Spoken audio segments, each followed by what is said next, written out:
আসসালামু আলাইকুম, সবাইকে শুভেচ্ছা জানাচ্ছি। মাসুম মাহবুব দেখছেন সন্ধ্যার ব্রেকিং লাইভ সেশনে। প্রদর্শক, বেশ কিছু গুরুত্বপূর্ণ খবর আছে। সংক্ষিপ্ত এই লাইভ সেশনে আমি আপনাদেরকে পয়েন্ট ধরে ধরে কয়েকটা গুরুত্বপূর্ণ খবর জানাবো। প্রথমে আমি আপনাদেরকে কয়েকটা জিনিস আগে উল্লেখ করে নিতে চাই। এই যুদ্ধে ইরান লাভবান হলো না ক্ষতিগ্রস্ত হলো?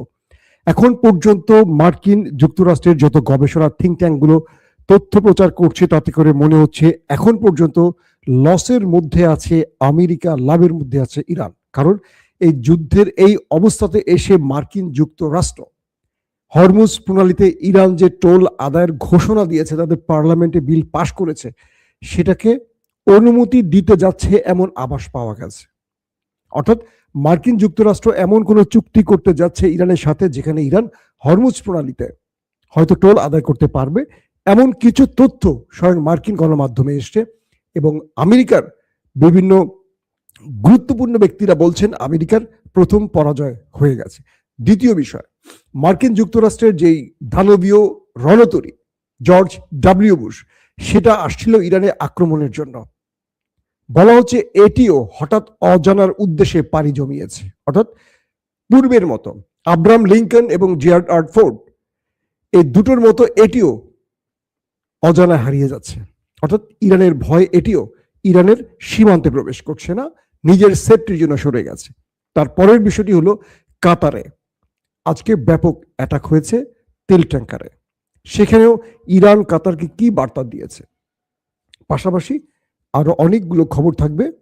আশা করি আপনাদেরকে একটা ফুটেজ দেখিয়ে আমি লাইভটা শুরু করতে চাই। আসেন আমরা ফুটেজটা দেখি।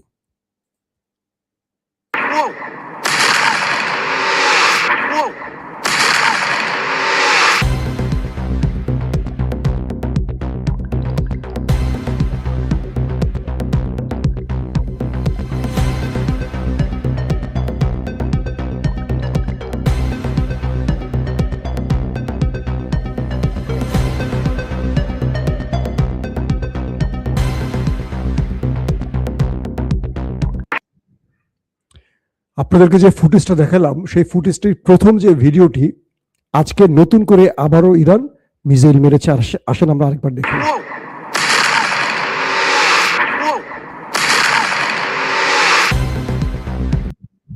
ইরান যখন এইভাবে একটার পর একটা মিসাইল মারছে, আর সেই দেশটি, আমার নেতা কাকুর দেশটির অবস্থা কি দেখেন। তারা বাংকারে বসে আছে, কখনো দৌড়চ্ছে। তাদের গত এক মাসের অধিক সময় ধরে তারা শুধু দৌড় প্রতিযোগিতা দিয়েছে। এইরকম ভিডিও আপনারা ইরানের মধ্যে দেখেছেন কেউ? আমরা দেখেছি আল-কুদস দিবসে ইরানে যখন মুহুর্মুহু বিমান হামলা চলছে, সবাই ঠায় দাঁড়িয়ে আল্লাহু আকবার স্লোগান দিয়েছে। একটা লোক দাঁড়িয়ে যায়, দৌড়ে পালায়নি। স্বয়ং ইরানের প্রেসিডেন্ট মাসুদ পেজেশকিয়ান, সিকিউরিটি কাউন্সিলের প্রধান আলী লারিজানে, তারা নিরাপত্তাবিহীন একা রাস্তায় জনগণের সাথে হাত ধরে হেঁটে চলছিলেন। সেই ভিডিও আপনারা দেখেছেন। আর নেতা কাকুর বাড়ির দৃশ্যটা আসেন আপনাদেরকে আরেকবার দেখাই। সেখানকার মানুষ প্রতিদিন এখন দৌড় প্রতিযোগিতা দিচ্ছে। দৃশ্যটা আরেকবার দেখেন।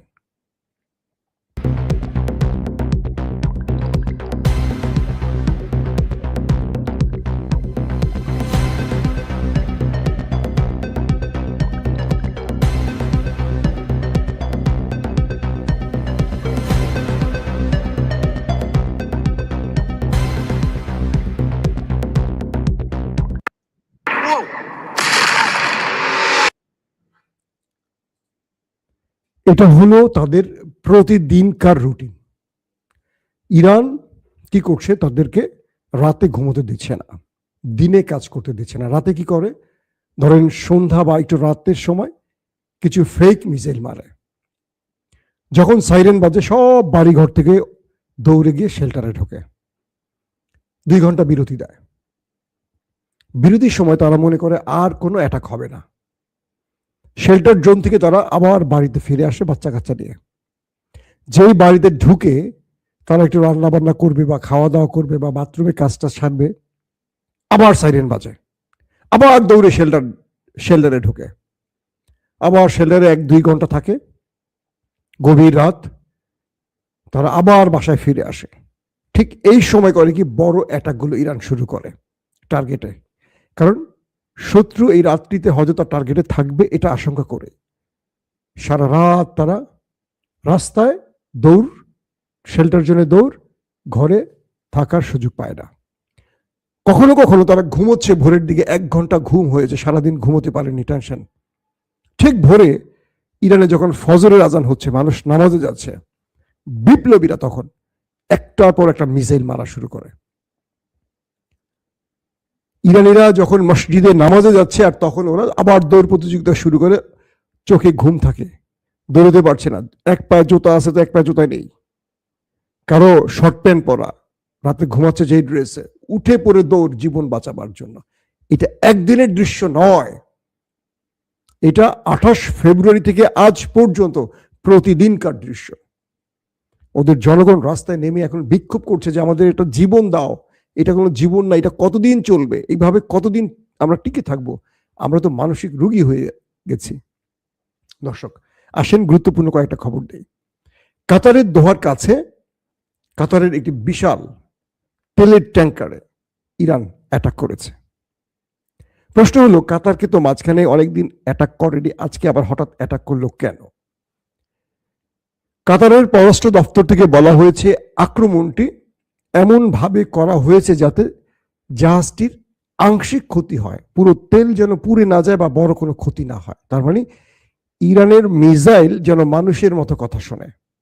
মিসাইলটি ইরান থেকে উড়ে এসে কাতারের সে জলসীমায় ঢুকে তেলের ট্যাঙ্কারের এমন ভাবে অ্যাটাক করেছে, অর্থাৎ রাষ্ট্রকে বা আমেরিকাকে বার্তা দিয়েছে, ভয় দেখিয়েছে যে তুমি কি করছো, আমি তোমাকে দেখছি, এই যে আমার মিসাইল আসছে। বড় ক্ষতি করেনি। কে বলছে? কাতার রাষ্ট্র নিজেই বলছে যে এই অ্যাটাকে আমাদের বড় কোনো ক্ষতি হয়নি, হয়তোবা এটা আমাদের থ্রেট কল। তার মানে ইরান তার বন্ধুকে থ্রেট কল দিচ্ছে, বড় ক্ষতি করছে না।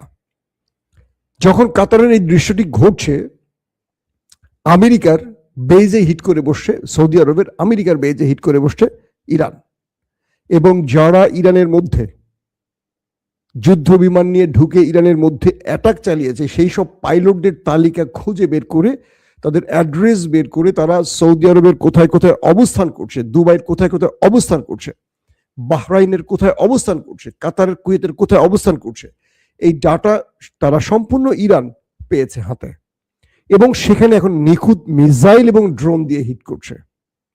বলা হচ্ছে আজকে সৌদি আরবে বেশ কজন পাইলটকে ওপারে পাঠিয়ে দিয়েছে ইরান। এরা ইরানের মধ্যে এসেছিল, যুদ্ধ বিমান দিয়ে হিট করে চলে গেছে, অনেক ক্ষয়ক্ষতি হয়েছে এবং তাদেরকে টার্গেট করেছে।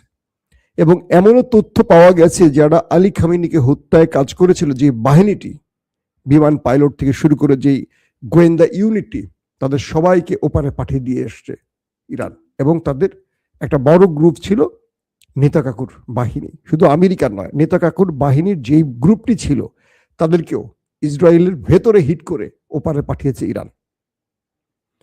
ছবি এখন দেখাতে ভয় পাচ্ছে যে এইসব ছবি দেখালে আবার কি হয় না হয়।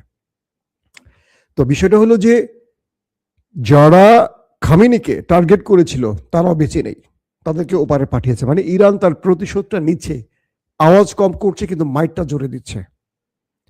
এই পরিস্থিতি এখন তৈরি হয়েছে।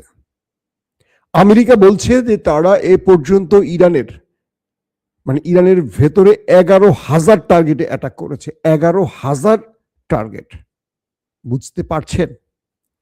আমেরিকা এবং ইসরায়েল সম্মিলিতভাবে ইরানের ভেতরে 11,000 টার্গেটে তারা হিট করেছে, তারপরও ইরান দাঁড়িয়ে আছে।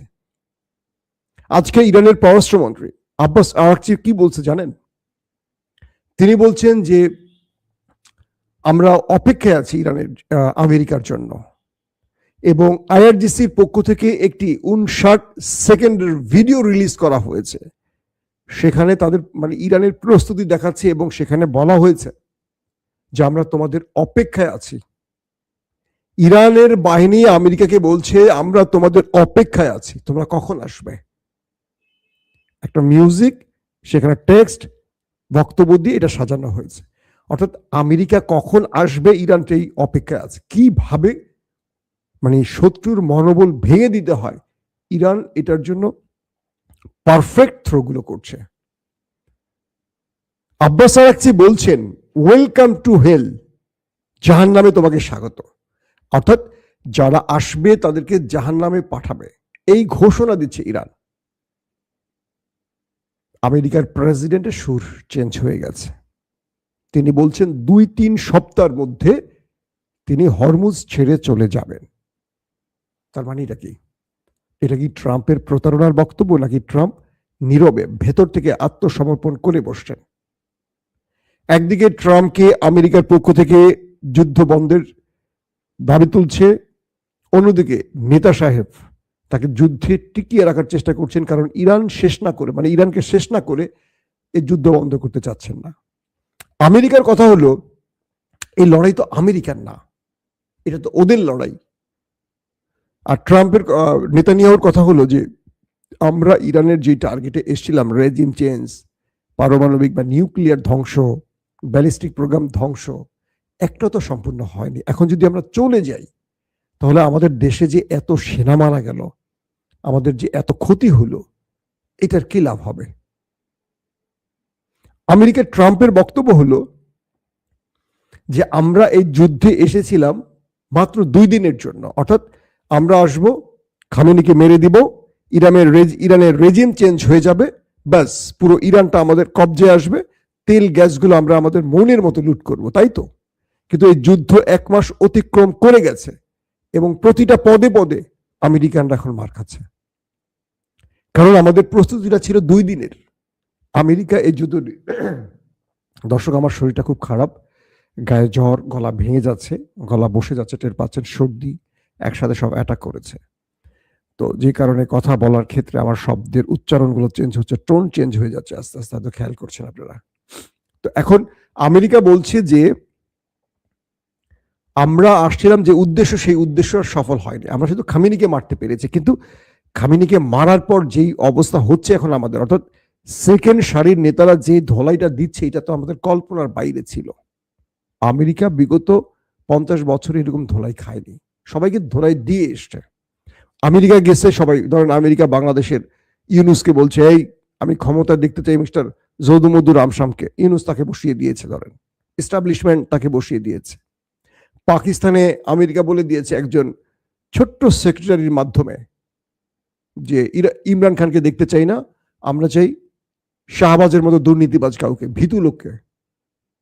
কামার জাভেদ বাজওয়া, আসিফ মনির মিলে ইমরানকে সরিয়ে বসিয়ে দিল তাকে। ভোটে জিতছে কে? ইমরান খান, 200-র অধিক আসন পেয়েছে। ক্ষমতা বসতে গেলে লাগে 160-62টা আসন, কিন্তু 200 অধিক আসন পেয়েছে ইমরান খান। ইমরানকে ফর্ম 47 অনুযায়ী, মানে নির্বাচনের ফলাফল বাতিল করে ডিসি সাহেবরা যে রিপোর্ট দিলেন, সেই রিপোর্টটি আইএসআই তৈরি করে দিল, সেই আলোকে ইমরান খান আউট। যিনি জেলে আছেন এখন পর্যন্ত, ইমরান খান আজ কত বছর জেলে। ইমরান খানের একটা চোখ নষ্ট হয়ে গেছে এমনও খবর আসছে, তার পরিবারের সাথে তাকে কোনোভাবে আর দেখা করতে দেয়া হচ্ছে না। তো এই পরিস্থিতি হয়েছে আমেরিকার ভয়। পৃথিবীর বহু দেশে সরকার পড়ে যায় আমেরিকা একটু ছোট্ট ধমক দিলেই, বুঝতে পারছেন? আর ইরান ট্রাম্পের সাথে চোখে চোখ রেখে শুধু কথা বলে না, ধোলাইটা দিতে কিরকম যে ট্রাম্প বলছেন যে ইরান তুমি সতর্ক হও, তোমার মধ্যে আমি জাহান্নাম বানিয়ে ফেলবো, তোমাকে জাহান্নামের হুমকি দিচ্ছি, মানে পুরো ইরানকে আমি জাহান্নাম বানাবো। ইরান বলছে ওয়েলকাম টু হেল, তোমাকে জাহান্নামে স্বাগত, যে তোমার সেনারা আসবে পায়ে হেঁটে, যাবে কফিনে করে। বলা হচ্ছে ইরানের চারদিকে বিভিন্ন কমান্ডো বাহিনীকে রেডি করছে, তারা বিভিন্নভাবে খার্ক আইল্যান্ডে ঢোকার চেষ্টা করছে, ইরান খুঁজে খুঁজে তাদের মারছে। বলা হচ্ছে মধ্যপ্রাচ্যের কয়েকটি দেশ থেকে ওই দেশটি ইরানে অ্যাটাকের জন্য যে কমান্ডো বাহিনীকে রেডি করছে, ইরান সেখানে সেখানে এখন মিসাইল আর ড্রোন হিট করছে। কমান্ডোরা পালিয়ে তারা এখন আরবের সিভিলিয়ানদের মধ্যে ঢুকে যাচ্ছে, যাতে ইরান তাদেরকে মারতে না পারে। বুঝতে পারছেন? যিনি 10,000 নতুন সেনা এনেছেন, প্রায় 50,000 সেনা এখন গালফে আছে ইরানের বিরুদ্ধে লড়াই করতে। এরা কেউ নির্দিষ্ট জায়গায় নেই, ইরান ইরানের জায়গায় আছে, কিন্তু তারা নেই। কার ভয়ে আমেরিকা এখন পালাচ্ছে বলেন? এখন খুঁজে খুঁজে মারছে, আরবের মধ্যে খুঁজে খুঁজে মারছে ট্রাম্প বাহিনীকে, আর নেতা কাকুর দেশটির মধ্যে খুঁজে খুঁজে মারছে তার বাহিনীকে। তেল আবিবে ব্যাপক আকারে হিট করেছে ইরান রাতে, হাইফাকে পুরো লন্ড ভন্ড করে ফেলেছে, তাদের কেমিক্যাল গোডাউন শেষ, তেল রিফাইনিং শেষ, তাদের বড় বড় শিল্প কারখানাগুলোকে অচল করে দিয়েছে, বিদ্যুৎ প্ল্যান্ট অচল করে দিয়েছে। একটা মিসাইল ব্যর্থ হচ্ছে না ইরানের। এই পরিস্থিতিতে আমেরিকা এখন যুদ্ধ থেকে বেরিয়ে যাওয়ার জন্য একটা নতুন ফর্মুলা খুঁজছে। ইরান যখন বলছে যে হরমুজ থেকে আমরা টোল আদায় করবো, ইতিমধ্যে টোল আদায় শুরু হয়ে গেছে বিদেশি জাহাজদের জন্য $20 লক্ষ। আর যেই জাহাজগুলোতে বাংলাদেশ, পাকিস্তান, রাশিয়া, চীনের পতাকা আছে, তাদের $1 দিতে হচ্ছে না, তারা সসম্মানে তেল নিয়ে আসছে। আর মার্কিন মিত্রদের বিশাল অঙ্কে টাকা গুনতে হচ্ছে, এবং এখন থেকে ইরানি কাজটি করবে। এই যুদ্ধে ইরানের সবচেয়ে বড় জয়টা কি জানেন? ইরান তার অধিকার ফিরে পেতে যাচ্ছে। কখনো কখনো যুদ্ধ উল্টো ফলাফল নিয়ে আসে। ট্রাম্প ইরানকে নিয়ে যে খেলাটা খেলছে, এই খেলাটা ধরেন 2026 এসে শেষ হচ্ছে। পুরো নেটো, পুরো ইউরোপ বুঝে গেছে যে ইরানের দোষ নেই, দোষটা কাদের। মনে রাখবেন, ইরানের এই তেল বা ইরানের পণ্য যে নিষেধাজ্ঞা ছিল, এটিও উঠে যেতে পারে এই যুদ্ধের ফলে। অর্থাৎ পরাশক্তির জায়গা থেকে ইরান মানে মধ্যপ্রাচ্যে নতুন করে তার নিজের অবস্থানটা তৈরি করলো। আর নেতাকাকুর দেশটি ইসরায়েল এখানে সুপার পাওয়ার হতে পারবে না, কারণ এই লড়াইতে তাদেরকে এমন ভাঙছে যে আরবরা এখন বুঝে ফেলবে যে ইরান যদি পারে দুটো রাষ্ট্রকে তক্তা বানাইতে, তাহলে আজকে আমরা আরবরা যদি এক হই ইরানের সাথে, তাহলে তো ওরা তো একটা ফুৎকারে উড়ে যাবে। কারণ আরব ইসরায়েল যুদ্ধে আরবরা হেরেছিল, তখন ইরান ছিল না তাদের সাথে, ইরান ছিল ইসরায়েলের পক্ষে। এই ইরান সেই ইরান না, এটা হলো বিপ্লবের আগের ইরান। এবং তুরস্ক স্বীকৃতি দিয়েছিল। এই তুরস্ক এরদোয়ানের তুরস্ক না, এটা ছিল ওই সেকুলার তুরস্ক। তো আজকে যে দৃশ্যটা তৈরি হচ্ছে সেটি হলো আরবরা এখন বুঝতে পারছে যে ইরানের সাথে শত্রুতা না করে তাদের সাথে বন্ধুত্ব করে যদি টিকে থাকা যায়, তাহলে এই অঞ্চলে শান্তি যেমন আসবে, শত্রুর ভয় থেকে নিজেকে বাঁচিয়ে চলা, অর্থাৎ শত্রুকে তারা এখন ঘাঁটি করতে দিছে যে তাদের অঞ্চলে, এটিও তাদের বন্ধ করতে পারবে। কারণ ইরান যতক্ষণ গালফে আমেরিকা থাকবে ধোলাই চালাবে। আরবরা ঘুমোতে পারছে না ইরানের ভয়। আর ইরান বলছে যে তোমার জন্য আমি ঘুম পাঠিয়ে দেবো প্রয়োজনে, তুমি শুধু ঘাঁটিগুলো বন্ধ করে ওদের খেদাও, তোমার নিরাপত্তা আমি দেব, তোমার নিরাপত্তা আমি দেব, আমার ঘাঁটি করতে হবে না, আমি ইরান থেকে তোমাকে নিরাপত্তা দেব, তুমি তাড়াও ওদেরকে, তুমি ওদের তাড়াবা না, আমি তোমাকে ঘুমাতে দেব না। প্রত্যেকে ভালো থাকবেন।